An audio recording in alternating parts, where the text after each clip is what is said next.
Hello students and welcome to the next lesson in our AI Psychology course. Today we're going to be looking at the resistance to obedience. How do you resist obedience?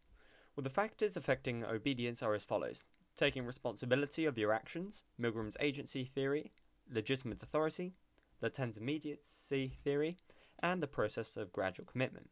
We looked at all of these in our previous video, so be sure to check out the channel playlist and watch that before seeing this video. Now, there are a number of techniques which you can use in order to try and resist conformity by not being affected by these factors which are going to make you obedient. The first of which is removing legitimate authority.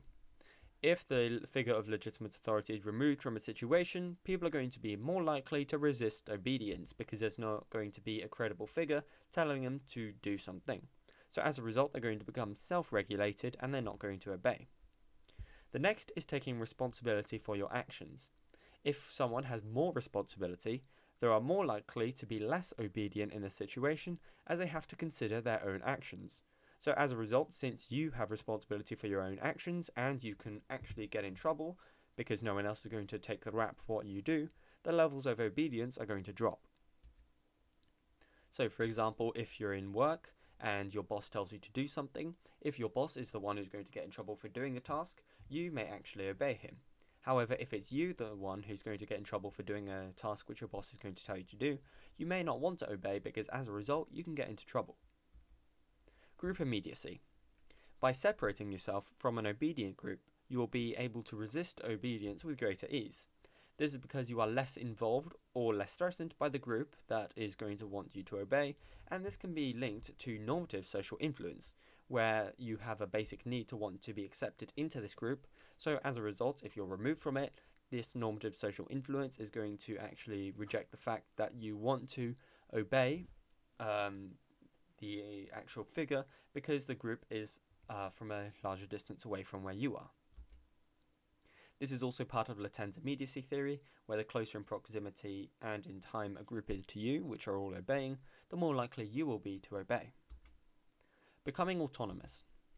As Milgram said in his agency theory and autonomous theory, if you change from an agenic state to an autonomous state, you will be able to resist obedience with greater ease. This is because you are contemplating your own actions and not being controlled by another figure. Group number. If a person is surrounded by more people who are disobedient, they will also be more likely to disobey. This is because there's less pressure to have to obey in a situation, so if you're surrounded by a lot of people who share the same view as you, as a result you're likely not to obey because you have people who share your same opinion. Gender. Bandura suggests that one's gender is also going to influence how obedient they are. He conducted a number of studies which showed how females were more likely to obey orders from legitimate authority figures rather than males. However, this research has been highly criticized because it's not that scientific, and a lot of people do see that it is really hard to see that one's gender can influence their levels of authority. However, it is part of the specification and in the psychology textbooks, so it has been included. However, this is probably a very weak criticism to suggest or a weak way to suggest that this is a factor of how you can resist conformity, because you can't really change your gender. However, nevertheless, it has been included. So in your exam, I probably wouldn't write this part of gender, but it can be something interesting for you to see if you want to go and have a look at Bandura's research. Here are some questions on the factors which can lead to the resistance of obedience.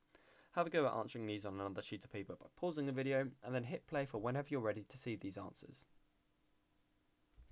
Here are the answers. If you got these right, congratulations. I'd advise you to move on to the next video, which will be on the locus of control. As always, thanks for watching, and I'll see you